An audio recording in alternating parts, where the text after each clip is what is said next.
one. To you, Katie.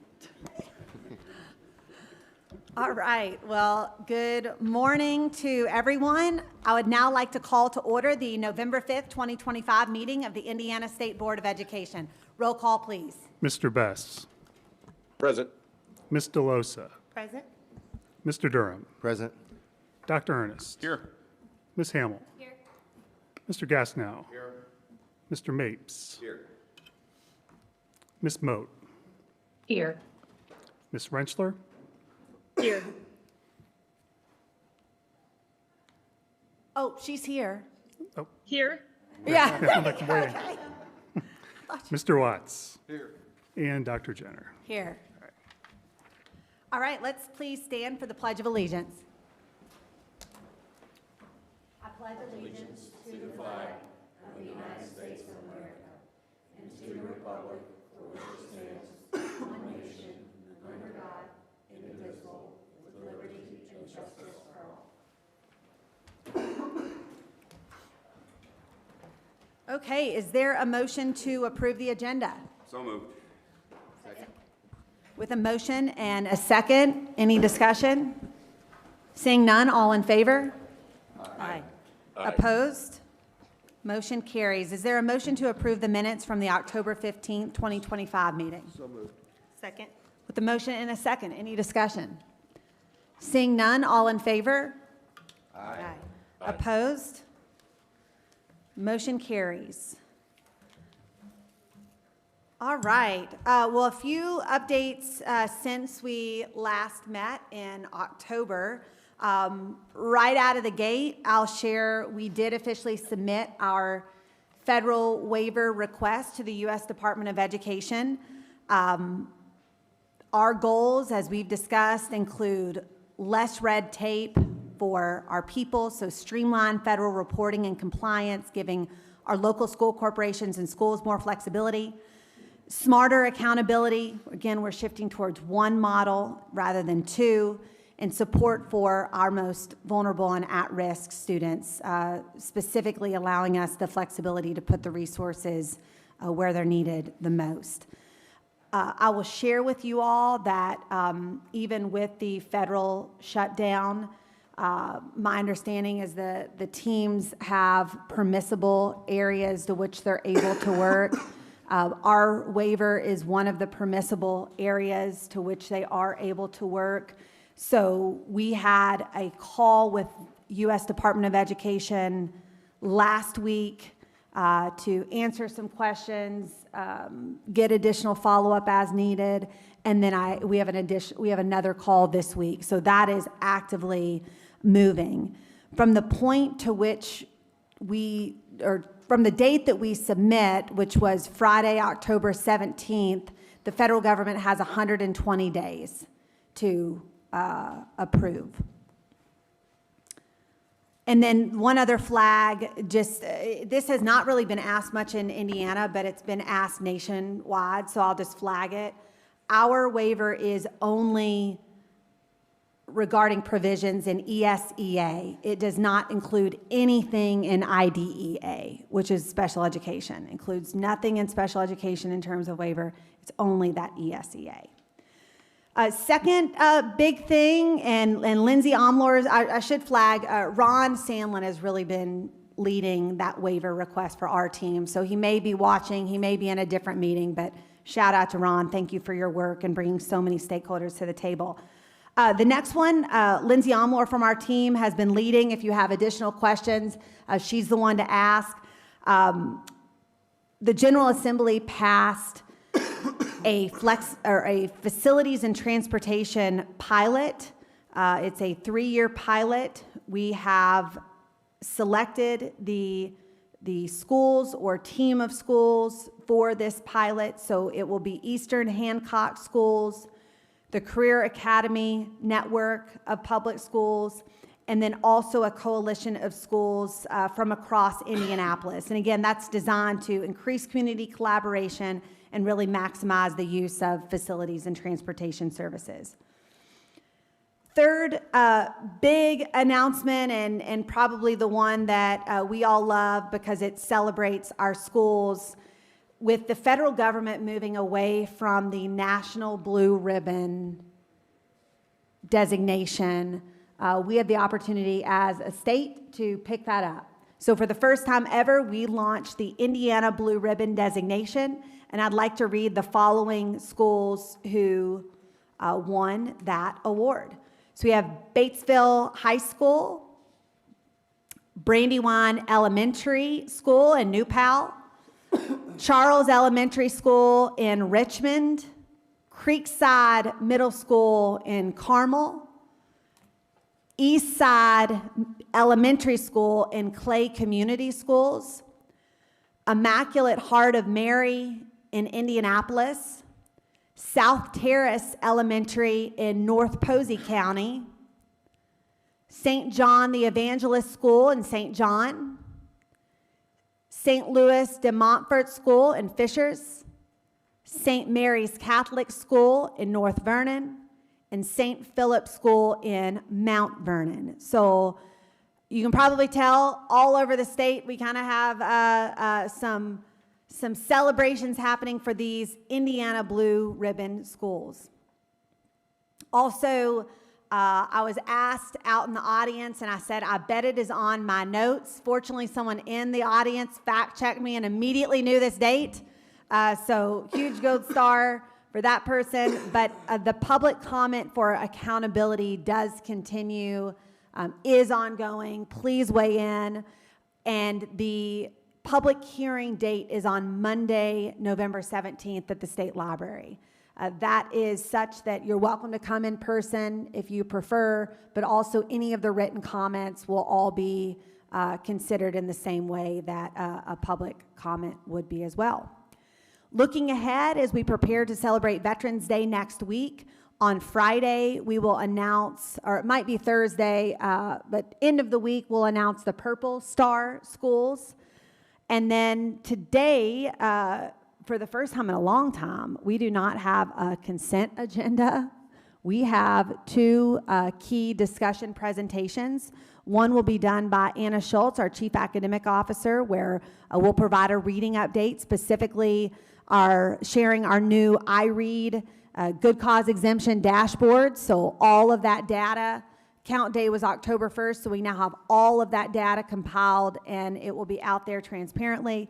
And then we also are glad to welcome Brandon Brown, who is the CEO of the Mind Trust, who will share some of the most recent return on investment data from the Indiana Summer Learning Labs.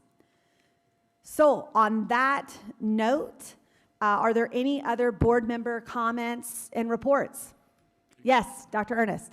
So I just got approval from David to be able to say this.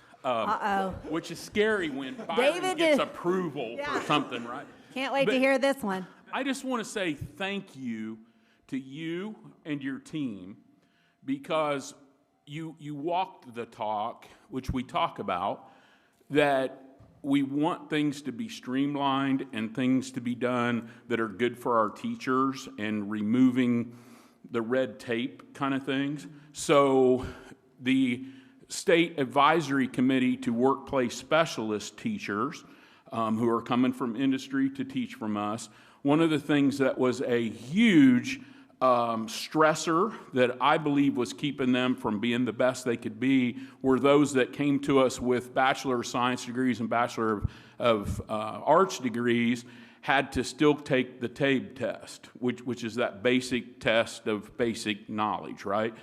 And I think, as it would all of us, it stressed them to have to do that, right? And so prep for that and what have you, I believed was taking away from them being the best teachers they could be. They were worrying about things that I didn't think they needed to be worried about. And so that advisory committee had recommended that requirement be taken away for those Bachelor of Science and Bachelor of Arts, and they were worried that it might be spring before that actually got handled. I called you, we had a conversation about it with a bad phone connection. I remember that piece on I was driving. On my end. No, it was on my end. Okay. And yeah. Byron was delayed by 10 seconds or so. Yeah. You ever try to have a conversation when that's happening? And And you very quickly agreed that this was not the best thing for our teachers and our students. And David just gave me the word that that's been worked through, and maybe by the end of the week will be officially changed for our teachers. It may take longer to come off the website. But I just appreciate we talk about doing things like that, and then doing them are sometimes different, and you lived up to what we talked about, and I appreciated having that conversation and what you did for teachers. Thank you. Thank you for that. And, you know, we have more and more people who are coming from outside of the education profession who maybe tried something different and realized, I feel that calling, or I should have listened to that calling 10 years ago. I'm looking at William, you did that as well. So anything that we can do to recruit great people to our profession, we'd love to do that. So thank you for flagging that was a challenge. Any other board member comments and reports? All right, seeing none, on to public comment, and we do have one today. James McNeely, who's the Indiana Non-Public Education Association Executive Director. Thank you, Dr. Jenner, members of the board. This is your initiation, this because I is- think this is the first time since John L. Sesser is retired. that I've gotten up in front of you. Yeah, I've been to a couple meetings. I started in June, took over for John. John was the executive director of INPEA for 18 years. So I'm new in that role and blessed to represent almost 400 schools, 7,000 teachers, and 80,000 students throughout our state. Just a couple things that I wanted to comment on, mainly appreciation centered around the accountability model. Really, thank you to the staff of the Department of Education for being so gracious. Not only did they present here, but they're very willing to present to our constituency. During the first round, we had Ron Sandlin, who presented to our board, which is mostly jurisdictional leaders of our schools throughout the state. That was very helpful in helping form the public comment that we were able to give during that first period. And now that we're in the second period, we have Vanessa presenting to our membership tomorrow, actually. So we're looking forward to hearing more details about that, and appreciate her willingness to take questions to help our group understand that. I appreciate overall, big picture with the accountability model, we do appreciate the emphasis on growth at the student level. You know, that was really evident in the October 15th presentation and rollout of that second iteration. The whole idea of the N size of one really resonates with people and educators across the state. But I would say even more than that, it resonates with parents. Isn't that what every parent wants, right? Is that somebody's really looking at their kid and not just percentages across the school of how to get to a certain mark. So really appreciate that and think that resonates well with our educators as well as with our parents. And then the multiple measures of success, I think that's really important. Look, as teachers, as educators, we love the GPS dashboard, right? That is the data nerds take a look at that and they can drill down on all the different categories and see where, it's fantastic. We love that. Probably the same way that my financial advisor loves looking at mutual funds and stocks and seeing all that kind of stuff. When I look at that, that is extremely overwhelming. So I understand why we need a single letter grade. But what I appreciate is we're taking all of that data that we've had and that schools are already looking at and valuing in the GPS model and boiling it down into that letter grade. And we appreciate some of the tweaks that have already been made from the first round to the second round, specifically, high school, that measure of academic success, looking at our attainment of those seals, which so many high schools weighed into that to get to that point with the new diploma.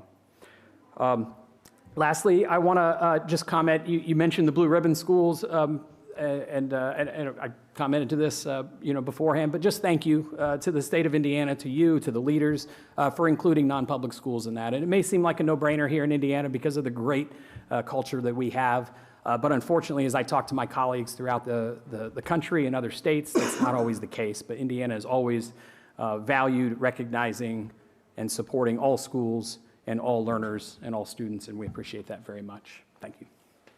Well, thank you, James. And I was going to ask the board if they had any tough questions to really put you, but no, I'm teasing you. James, you've always been a great partner, and we're thrilled to have you in this role to continue to work with you. So thank you very much for your comments today.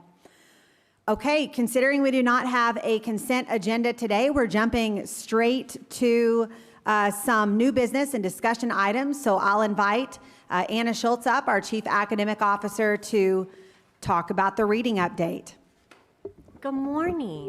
What a Morning. treat to be back in front of you guys today. I've missed the last couple months, but we have an opportunity today to celebrate and to continue the conversations that we've been having grounded in reading in our state. So let's dig right in. The beginning of this PowerPoint is going to be a refresher, but we'll use it to level set our conversation today. We're going to go backwards a little bit before we can go forwards, and the most important thing to hang our hat on is the statistic at the top and the big blue arrow that we've talked about for the last several months and that you guys have been celebrating locally within your districts. This number of 87.3% of our third graders demonstrated proficiency in foundational reading skills. And as we have talked, that represents nearly a 5% increase from last year to this year, which statistically is more than just a big deal, right? James mentioned that Indiana educators love data and love dashboards, and so we're going to talk about how this data is reflected in those dashboards that educators and community members will have at their fingertips later today. The question then becomes, well, you had this big increase, and what does that really mean? And how does that translate into what's happening in schools day to day? We know that this is a significant number of students that have demonstrated an ability to read on grade level over the data from 2023 or years prior, 24. We know that this increase is also something that we celebrate because it represents what was happening in subpopulations across the board. And this number of over 450 schools demonstrating above 95% on iRead is reflected in the graphic that is up here. What you see on your left is the map of the state. Last year, our eyes automatically go to the green, or maybe your eyes go to the red, and you have trouble finding red on the 2025 data because the green becomes more and more overpowering. But you have two different classifications up here. Dark green is those 450 schools that I just represented that are now above 95%. The lighter green is 90 and above, and then you see the breakdown accordingly. As a reminder, in legislation pertaining to iRead scores, the benchmark for schools' proficiency rates in terms of having to select a universal screener, having to utilize state-approved curriculum, is at that 70% level or above. So we can credit, as we talked about before, the large increases are due to the impact, the positive impact, both of the cadre and of the work that Indiana Learns is doing that we'll hear from Brandon shortly. If you take this at face value and you're looking at this data, we are never going to undermine the work that is happening in buildings every day. But there's also needs to be recognition that we've had policy shift in our favor that has allowed what superintendents, principals, and educators are doing in their districts and classrooms to make this movement a little easier. We have 4 policy changes that we've talked about before. 2 of these up here represent what has happened within the second grade student cohort in regards to an opportunity to take iRead as a second grader, looks at an opportunity for them to demonstrate their proficiency or receive summer school training twice before a retention prior to grade 4 may be a part of their conversation. And we look at to ensuring that those interventions that are happening for any student of any age that did not pass begin immediately after the conclusion of the test, as soon as results are back, and pour into that scholar until a passing score is received.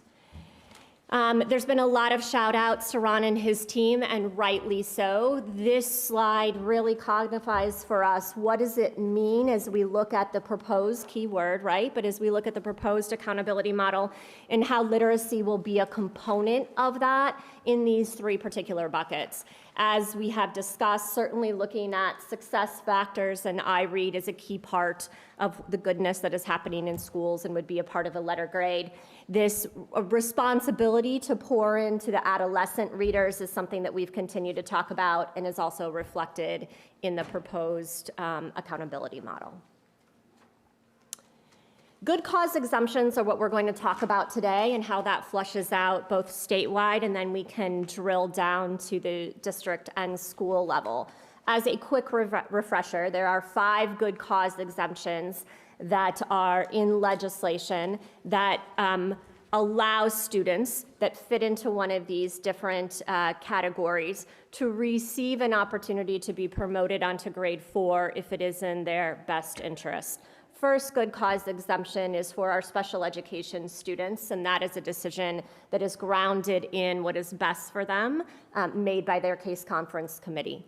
The criteria number 2 for our English language learners is grounded in those local conversations as well, and looks at students that have received less than 2 years of service in a school in our state to give them strong opportunity to learn the language and demonstrate comfort and proficiency.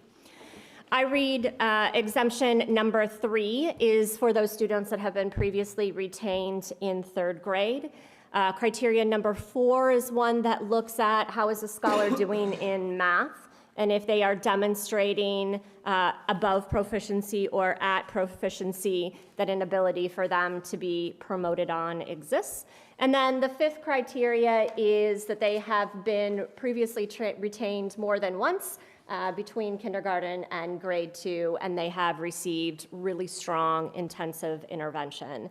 The good news is these conversations allow school to have a backbone in the sense that this falls back on what is legislatively mandated, but balances an ability to give them the opportunity to look at students as individuals and have those conversations at the local level. And this is probably very obvious for the board and folks in the room, but something that we do get asked as externally about.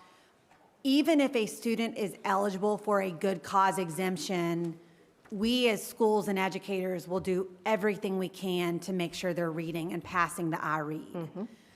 So just because they're eligible doesn't mean they're automatically going to take it. I wanted to flag that, and again, we'll be able to dig down into that data shortly, and you'll see exactly what we're talking about. Good flag, thank you. All right, so the big new in bold capital letters, exclamation mark with italics is what we're here to talk about today, I right? added the italics. Good job. You're welcome. Appreciate the emphasis. New. Let's look at this dashboard and start to pick it apart. Later today, we will have public access onto a dashboard that allows us to do what Secretary Jenner and I just said, and that is dig down into iRead data, especially through a lens of good cause exemptions. This here is simply a screenshot of the home page, right? So it is a stagnant view that allows us to get a sense of what we have the ability to filter with tabs and clicks that you will find within this site. So let's pick these 2 graphs apart on the subsequent slides. The top graph that we just saw is grounded in those students that did not pass iRead and their good cause exemption status. In the blue box at the top are the highlights, the key takeaways that were questions that I know we talked about several months ago when we first presented the results. We have about 8% of students statewide that received a good cause exemption on this last administration, and they will continue to receive really intentional, targeted supports and intervention to help them become proficient readers. We look at that in terms of numbers and how does that translate into a number of students, and it's about 7,000 students. The yellow and blue here represent those students in yellow that have not received a good cause exemption traditionally in the past. And so you see the decline in the graph overall for this last administration of the assessment, which completely jives with the good news that we celebrated several months ago in terms of overall proficiency and passing rates.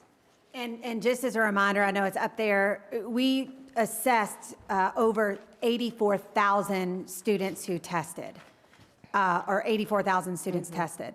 So 10,663 students did not pass. And again, we've already talked through those percentages, but then again, Anna's gonna break down exactly 6,950 got a good cause exemption.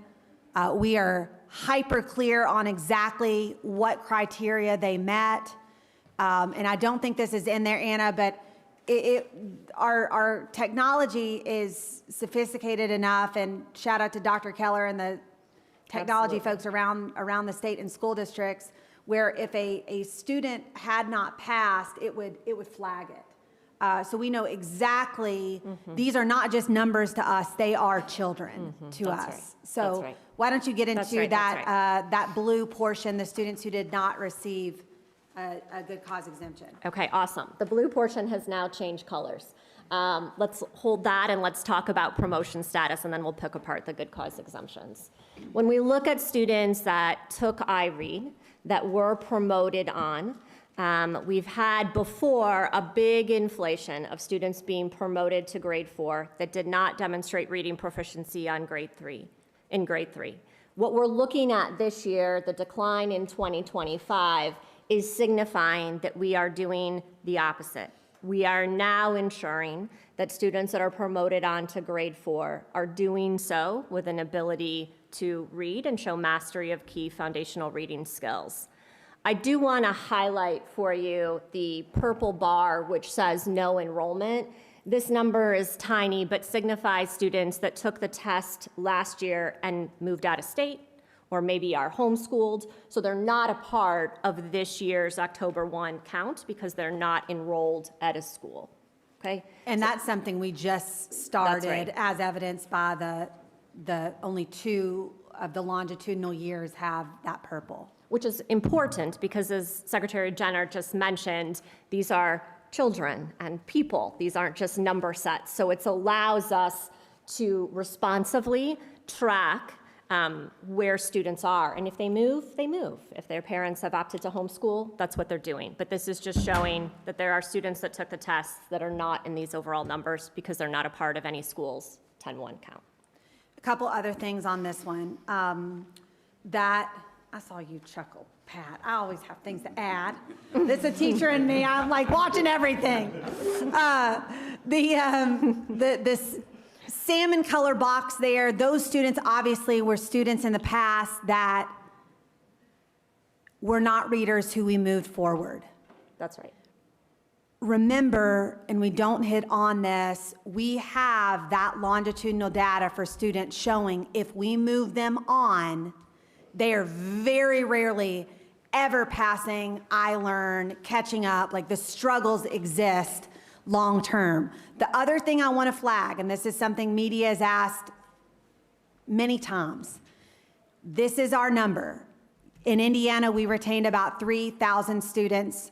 That's 3.6% of students. I want to flag that because during legislative session, a lot of the numbers ranged between 7,000 and 10,000. In fact, the team just sent me several articles on my phone, if you ever see me checking my phone, because I wanted them to fact check that before I said it out loud. But at the time, those were the numbers that were being thrown out, is that it would be 7,000 to 10,000, that this law would trigger retention. But in fact, huge shout out to our teachers and our people. We had thousands of kids who are now readers, but we did retain about 3,000 students. And we will be watching those students very closely, as several of you asked on calls, to learn, to ensure they are readers. That's right. Following this year. And Pat is going to chime in now. I want to help you, Katie. I just got a question. Help me. So we have another count date in February. Yes, sir. If there's like 637 some kids there in that purple, if they come back, what happens? It's a great question. Anna, do we know that, or do we need to ask? This is year great one. question. Wait a second, you I am didn't- not helping. Okay, you are not helping, Pat. You are not helping. No, actually, you are, because that's a question that we'll need to sort through, because some may move back into Indiana, or if they left for homeschool, may come back in. I think because we're looking at every unique student, I think we'll try to figure out exactly where they are, and it will still trigger in the system. That's right. That's what I would say too. That's what you would say. We will quadruple fact check this with Dr. John Keller, who, if is not listening, I'm sure has been texted by now. Thank Probably you. so. Thank you. Probably Good so. question. Any other? Yes, Dr. Ernest. So I appreciated that you looked at me when you said that you were getting, because I was really hammering on this. Yes. And Anna, I would love to hear your vision, just because I know your abilities and knowledge on all this. that 3,040, and I love that you're calling those every student, and I like that we're not looking at percentages, right, for this. What's the vision on how you drill down on that? Because I know as I talk to other state board colleagues around the nation, they're really struggling with this. Do we retain? Do we not retain? And as I said on the call, we can find data that probably agrees with whatever we want it to, right? And we're going to have data to be able to show us, and do have data from the past in Indiana on that. But what's your goal of what you'd really like to drill into on that 3,040 in the future? How do we help schools that, because I think we also have an obligation to help the schools that do retain, but then have trouble even when they're retaining, getting them to a reading level. Am I making sense with that? What would be your vision with that? Because I think that's a really important conversation as we move forward with this. Yeah, I think it's multifaceted, right? First place that my mind goes, sir, is looking at a school's reading plan. So due June 1, every school, not every district, but every school in the state submits the department a reading plan for their school. When we first rolled it out, it was just tell us what you do, everything's probably great, right? And over the years, it's gotten very, very, very granular, and it triggers on our end with our literacy team, with our assessment team, with our curriculum team.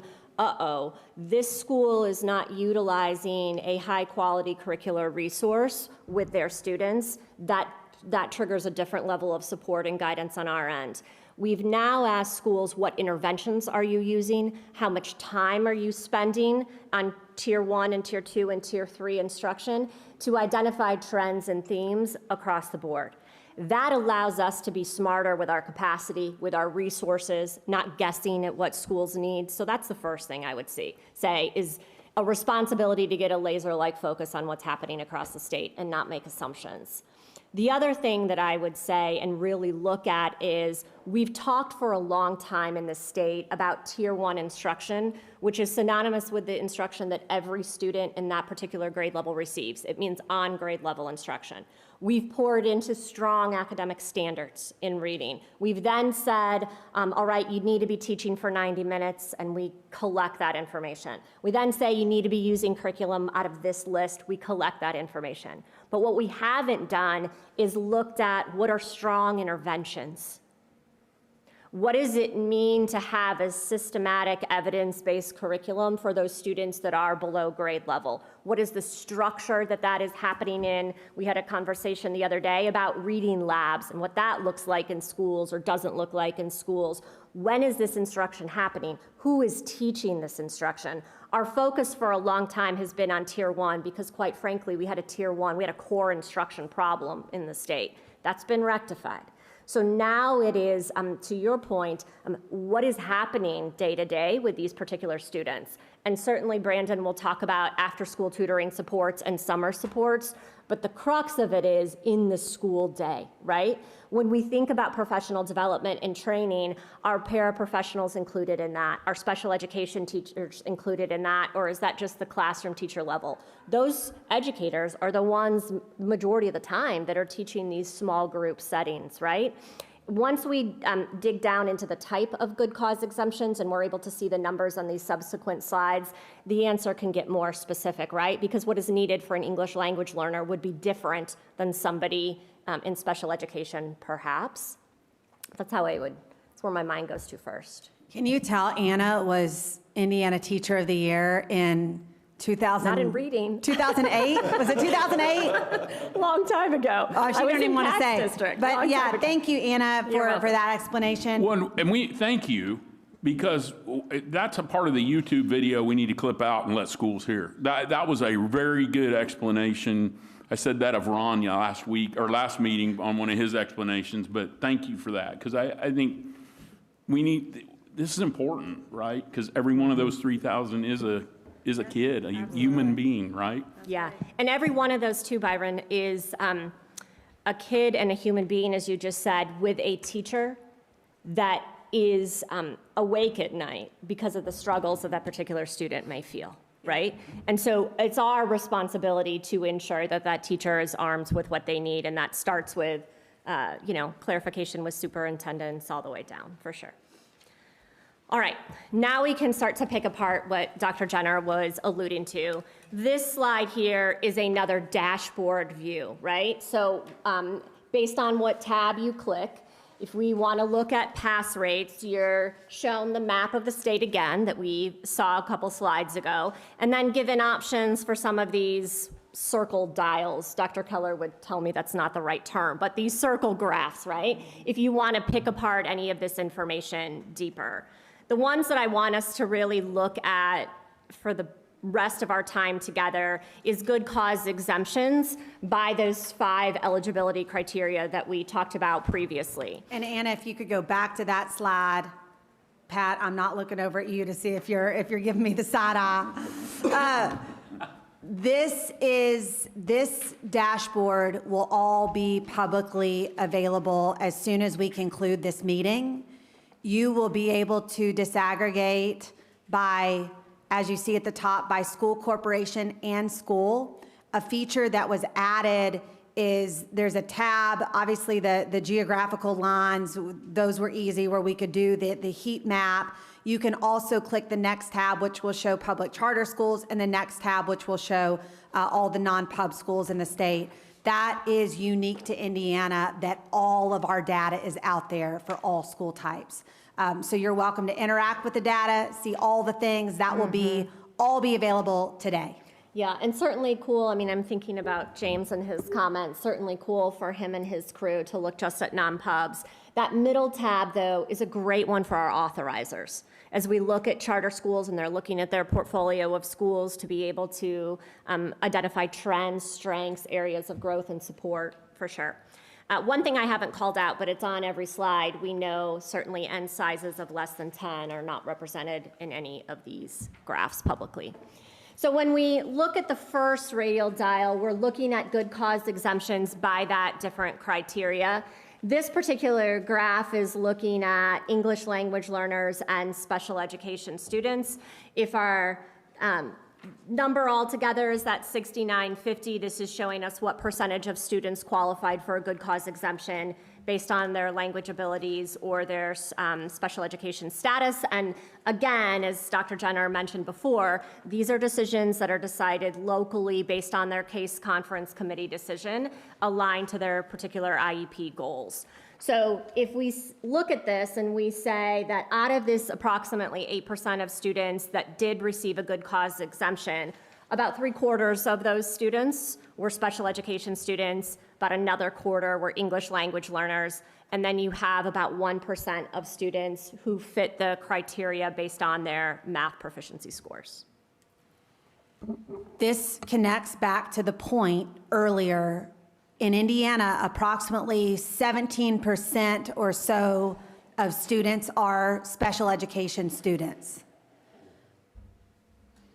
Only about 6.2% of third graders who are special education received a good cause exemption. I know the comms team is fact checking that math right now. I did it twice on my calculator. But it's a very small percentage, which is again a huge shout out to our teachers and parents and families across Indiana who are pushing all kids to make sure we're reading. Go ahead, BJ. No. Are you leaning in? No, I wasn't. I apologize. I leaned in, but just. Okay, got it. Back to you, Anna. So Byron, if we think about your question before, right? And we look at these two populations of students in particular, both of these students have an individualized learning plan or language plan, right? So the crux of your question before for these populations would be looking at goals, looking at service minutes, looking at push-in supports versus pull-out supports, looking at access to grade level content, right? Versus always teaching maybe below and exposure to grade level standards, which comes in that classroom setting always, right? So that dovetails, whoops, I think I'm moving. That dovetails a little bit into what we were talking about before. All right, then the question becomes, So what are we going to continue to do, to Secretary Jenner's point, of continuing to pour into students that were struggling readers on iLearn? We know that this is the first year where we have rolled out a universal screener specific to reading in students grades kindergarten through grade 2. If the school as a whole is below 70% on iRead, they must adopt the preferred screener that the state has. Otherwise, the schools report to us the screeners and the assessments that they are using as part of this reading plan. But the whole point in this particular bullet is to prove that there's an ability to catch these kids early, so to speak, right? Our assessment team and our curriculum and instruction team are working hand in hand to continue to update and enhance instructional frameworks that provide strategies and performance level descriptors and instructional opportunities for students to demonstrate proficiency both in reading and in math. We have iLearn checkpoints, and we know that these checkpoints last year were opportunities that were piloted. This year, no more pilot. They are happening. Within that checkpoint window, there's an opportunity for the student to take the assessment twice if the school or educator wants them to, which is a way to demonstrate growth and mastery of those standards within that checkpoint window. And it's just another thing that is providing teachers with real-time data tied back to Lexile levels, which I know that we have talked about before. The department continues to have the responsibility and take very seriously producing a list of high-quality curricular materials for schools to select from that takes the guessing work out of, is program A versus program B good enough for the students? We continue to put forth science of reading training across the board, and as we look at expanding our momentum beyond K2 and into those adolescent grades, you will see and hear more and more of that in the coming months. We have lots of resources within the learning labs, certainly, and the good segue here at the bottom ties directly to what Brandon is going to share about, and that is continuing to emphasize the supports that can happen for students both after school or in the summer with the Indiana Learns opportunities. And we have a fact check that just came in. Hot off the press. It says, Pat Mapes' question, Lynn Schemmel, to your earlier question, they will be enrolled in third grade. The system will trigger. They will be enrolled in third grade for the not enrolled on that purple. Then, just for simplicity. You mean to put her on speaker? No, just for simplicity, when I get back to the office, on the website, where do I go to get that heat map?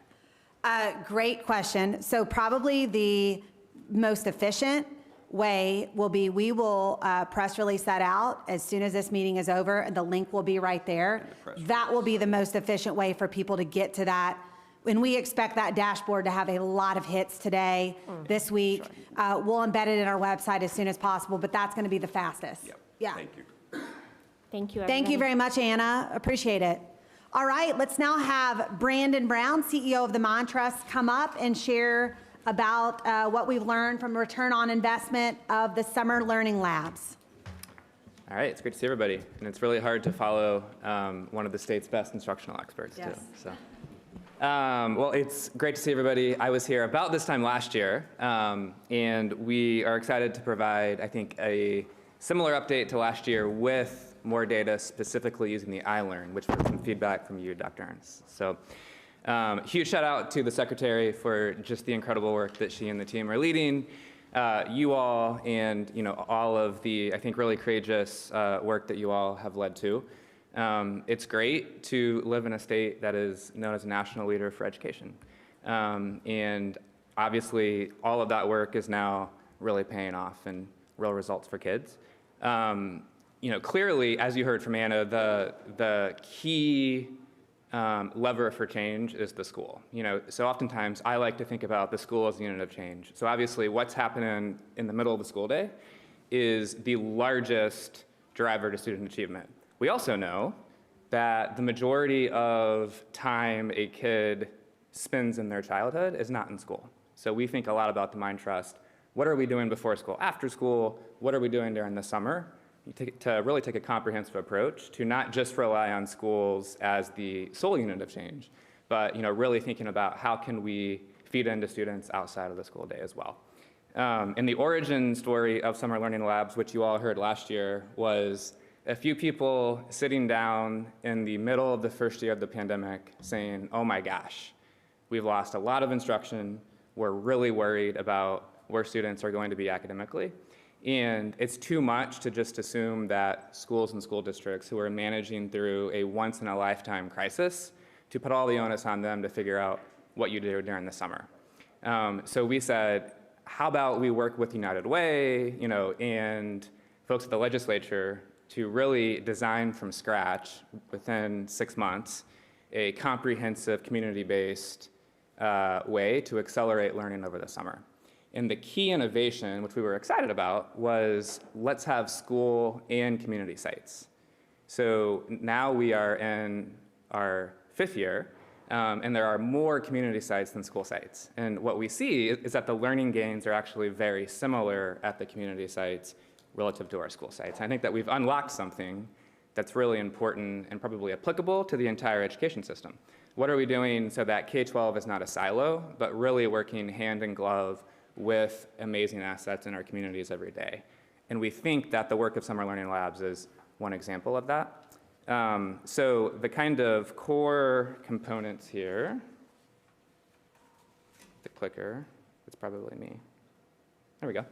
Are really 3 major components. One is all the research says, as you all know, if you don't expose a student to on-grade level rigorous material, they're never going to get to grade level.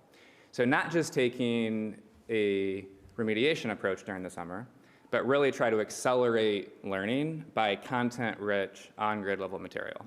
Second is really trying to focus on the students and communities that have the greatest needs, that may not have a structured approach to what they're going to do during the summer. And then 3, as I mentioned, make sure that this is a community-wide effort, not just on schools, but what are the nonprofits, the CBOs, the churches that have incredible relationships with our families, may already be doing work over the summer with families, and how can we infuse high-quality curriculum within what's already happening? So what this looks like is it is a summer program for 5 weeks over the summer that half the day is spent on high-quality math and English, and then half the day is enrichment. So we also want it to be fun. This is the summer. So usually the mornings for about 3 to 3.5 hours are rigorous instruction on math and English. And then the afternoons might be field trips. It might be swimming. It might be athletic events. It might be a trip to a museum. So really making this something where all of the kids enrolled look forward to going to every day. There we go. All right, so this past summer, June and July, was year 5, and it was the largest year yet, and that is thanks to incredible investments from the Department of Education. So the first 3 summers, this was just a program for Indianapolis. In the summer of 2024, that was really the first year where it expanded to new communities outside of Indy. That summer, we served around 9,000 students.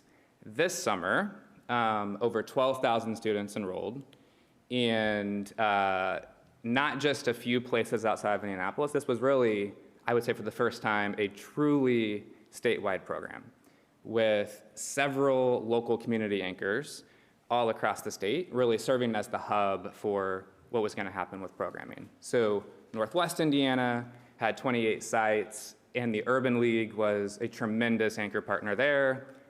Wabash County YMCA was our anchor partner. We had some sites in the southeastern corner of the state. We had sites here in Indy, obviously. We served as the anchor partner at the Mind Trust for the Indy sites. And then a really, I think, exciting expanded partnership on the northern end of the state with the Boys and Girls Club, who then worked with other clubs across the state of Indiana to serve a very large number of communities, and that was 52 total sites. So all told, there were 144 sites, pretty much spanning the entire state for the first time, 37 different cities and communities, and over 12,000 students. So what started in year one in 2021, just in one city with around 3,000 students, is now in 37 communities across the state, serving over 12,000 students. Again, crazy idea where a lot of people came together, to make happen, but really it took the leadership of all of you and Secretary Jenner and her team to really fuel this to ensure that we serve more kids. The other thing I would flag is this is a prime example in Indiana how we worked hard. If we can understand the return on investment, then we can see very clearly what do we invest more in, what do we invest less in, and reallocate dollars. Because this worked so well in Indianapolis, we wanted to see, will it work in rural communities? Right. Will it work in other parts of the state? So the data that we're about to see is going to help us see if, in fact, it is working in a larger area than just urban Indy. That's exactly right. And every time we're having conversations with DOE, right, we are collectively talking about what is the ROI. We need to have a plan to measure the effectiveness. It needs to be rigorous. It needs to use iLearn, and we need to use that real quantifiable data to help us make decisions on when and how to scale. So I really think that the ROI conversation has been front and center from day one, and I think we are collectively committed to making sure that we're continuing to analyze results. I would also say we tend to be humble in Indiana, but this program has been replicated in 10 major cities across the country and has gotten significant support from multiple national philanthropies. So not only is this work helping a lot of kids in our state, but really has inspired very, very similar efforts in major cities across the country. All right, so last slide before we get to the data. So this is pretty much a breakdown of who the program served. So if you remember, one of the three kind of core pillars of the program is to make sure that we're serving the highest need students. And I think the data here shows that we clearly are. So the vast majority of students qualify for free and reduced lunch, and the vast majority of students are students of color as well. All right, so the next few slides will be similar to last year. So the program itself has a pre-assessment and a post-assessment that is directly aligned to state standards. What we have seen the first several years is usually about a 20-point gain from the pre-assessment to the post-assessment. The question was, once the program scales to new communities, will we continue seeing that level of gain? And we're really excited that the answer is yes. Actually, the results this year for all students were the largest gain we've ever seen. So as we're serving more students, as we're going to more communities, not only are we maintaining what we've seen in the past, but we're continuing to raise the bar and we're seeing larger gains. I think a lot of that is that we've learned a lot. So we've kind of tried to codify our learnings. We know what sites have the capacity to be successful, what sites may not have the capacity. We know what an anchor partner really needs to entail. So I think every year, I'm really proud of our team, taking an analytical lens to what's working and what's not working and continue to refine the program. What you don't want to see is you don't want to grow to serve more kids and then get worse results. And I'm super excited that it seems like we are not seeing that and we're actually seeing the opposite. So that's kind of across the program. We saw a 25-point gain in English and we saw a 24-point gain in math. And then we look at subgroups. And what we want to see is, are those gains consistent with all student groups? And they were very consistent this year. So if you look at race and ethnicity, very similar gains across the board. And if you look at low-income students, and if you look at the English language learners, all very consistent gains. So that's also something that's really important to both the DOE and the Mind Trust. Are all groups making progress? And clearly the answer is yes. This is also the first year, now that we are 2 years into an expansion statewide, we now can look at iLearn results. So in 2022, we worked closely with the DOE to run an external analysis on the work in Indy, which found very statistically significant results. That was one of the reasons why the ROI was leading us to say, hey, let's serve more kids. than the question from, I think, multiple of you last year, which was the right question. Once we get numbers using iLearn, not just the internal assessments, let's come back and have a conversation around, are we still seeing really strong results as we grow? So we were able to work with an external research firm to look at 2021, 2022, and 2023, which means that we are looking and analyzing the 2022, 2023, and 2024 iLearn. As we did a research review of high-quality summer learning programs across the country, we actually found that almost no summer program maintains the results through the next year for the state assessment. So what you oftentimes see with summer learning programs is you get a really big kind of sugar high right after the program, and then that wanes all throughout the school year, and then the results are not always significant when you test, say, 9 months later. So what we wanted to say is, okay, so the internal results look strong. Let's actually look at the next year's iLearn results and try to evaluate whether or not the initial gains we saw continue to persist all throughout the school year. Again, most of the research on even high-quality summer programs does not find that those gains always persist. So what did we find? So we found a lot of stuff, and we can probably share more, but the high level here was that all students in the aggregate who attended the 2023 Summer Learning Labs, this was the 2024 iLearn, showed significant academic gains relative to their matched peers who did not do the program. That equated to 9 to 17 additional weeks of learning. So remember, the program's only for 5 weeks. So it had a compounding effect to where the average student who was enrolled relative to her peers who were not enrolled made 9 to 17 weeks more learning. And again, this was on the state assessment 9 months after the program.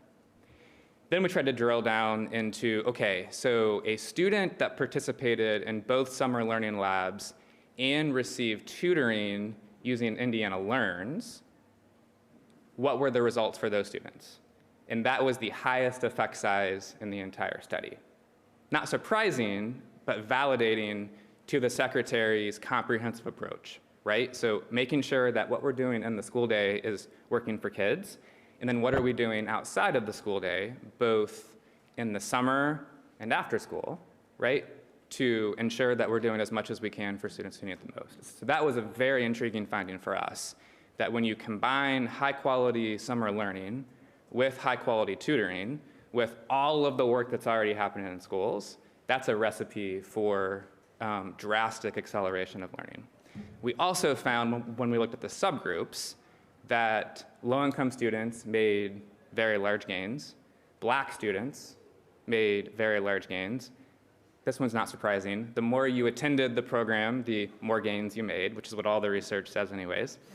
And the students who attended at least 2 previous years made really big gains too. So we're using all of this data to make sure that as we work with DOE to continue to retool the program, we are really ensuring that the program is leveraging the success that we found with subgroups, and thinking about how do programs like both Indiana Learns and Summer Learning Labs, how can they work together to really make sure that the ROI is very, very robust, and in particular for students who may be enrolled in multiple programs at the same time. And on this note, we all know that it was a really tight budget session this year. K-12 arguably made it out better than some others. But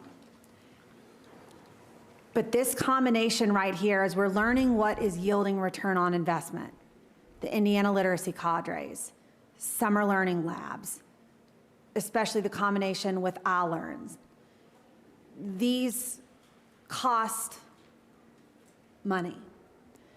So one thing that I would just flag to anyone watching, and it's maybe even taking the action item on a bit, we've been working hard with philanthropy to kind of braid the public-private funds, but I also wonder how we might share this story with local community foundations.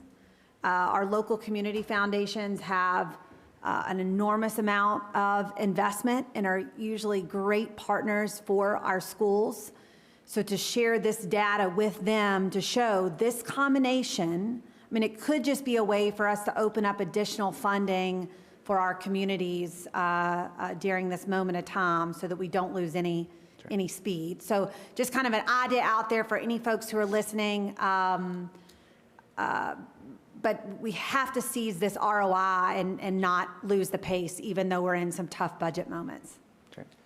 Can you remind Yeah. us again the length of the program, like hour a day and weeks? Yes, so the program runs for 5 weeks, and then we require 3.5 hours of rigorous math and English instruction.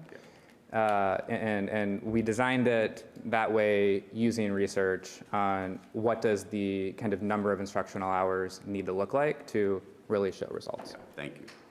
Katie? Yes. Brandon, remind me, so at all the sites, do they, and I realize we have the pre-test, so that's going to determine where I start. Is it the same, I'm going to call it curriculum, or the same for all of them? Yes, the only non-negotiable is you use the same curriculum that we know is on grade level and directly aligned to state standards, and that you have a certain number of hours of instructional time. Okay. So that's where it could be replicable, as you're saying, if other community were. Exactly. So you could go in and help them to do that. And what we're actually, at the Mind Trust, trying to pilot this year is what are we doing during intersessions? So we're thinking about what happens over fall break, winter break, and spring break, using a very similar curriculum and approach. Knowing that one of the big ahas here was that schools and communities need to be working together. And what are we doing when school is out? And I don't have any new data there because it's really early, but hopefully this time next year we'll have a sense on can we replicate this in the fall, winter, and spring as well. Awesome. Thank you, and thanks for having the data that tells the story. I think that's really good. Thank you so much for that. Well, that was in large part because of your feedback last year. So. And Brandon, I think what we're hearing feedback-wise is that the fact that you have that recipe, that key recipe of this number of hours, this number of weeks, this tier 1 curriculum, Right.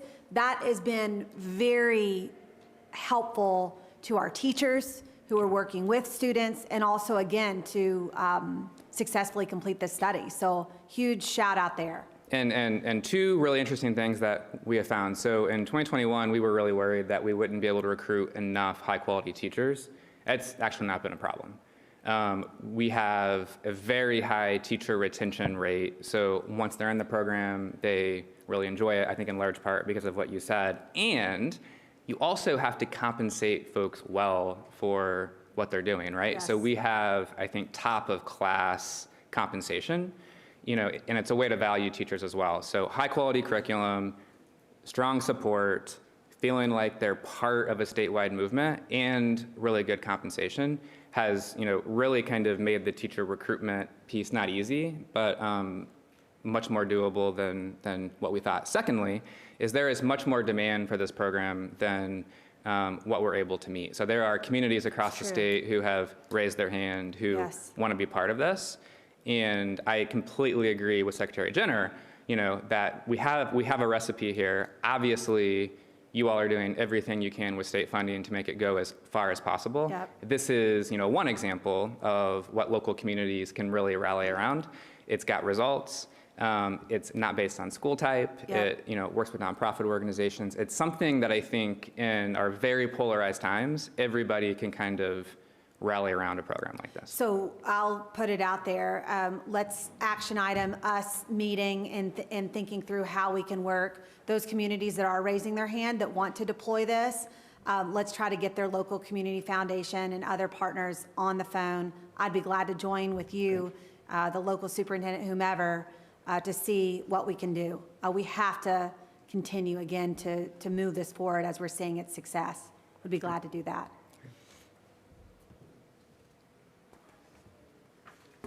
All right. Is that it? Yeah, that's it. I think it is. Yeah. And for more information, you can go to summerlearninglabs.com. Okay. Okay. Any other feedback from board? Yes, go ahead, I Iris. just wanna say congratulations. I mean, I think it takes about 3 years to figure out all the kinks of something, and for you guys to be able to scale it while you're doing that work it just shows the quality and the care. So Thank you. thank you for Really appreciate everything that. you guys are doing. I also, sorry, I have another funding idea, and this is very intentional for all the folks listening. You know, on the braiding public-private dollars, we have a limited amount in the block grant, but I wonder if we could think through even some matching opportunities that we could do with communities, to make it go further. Right. So for all the folks listening who may be interested in joining the effort, please, please help. All right, go ahead, Erica. And I just wanted to say kudos to even the enrichment portion that Yes. draws the kids' desire to be there and be part of the program, because that makes them, want to do it. And because of that, I think we can get a lot more kids to just desire to be a part of it because of the fun. They're not always, right. there for the school and the educational part, even though it's benefiting them, but that fun part really does draw them in. So you guys have this great recipe of attracting good, high-quality teachers, drawing and pulling the community in to support, and the children and the students desiring to be there. So I love this. Thanks. Thank you. All right. Okay. I appreciate the opportunity. Thank you. Thank you very much, Brandon, for your partnership, and let's keep it rolling. Awesome. Thank you. All right. Do we have a motion to adjourn? Move to adjourn. Second. Aye. All in favor? Aye. Aye. We are officially adjourned. See you in December.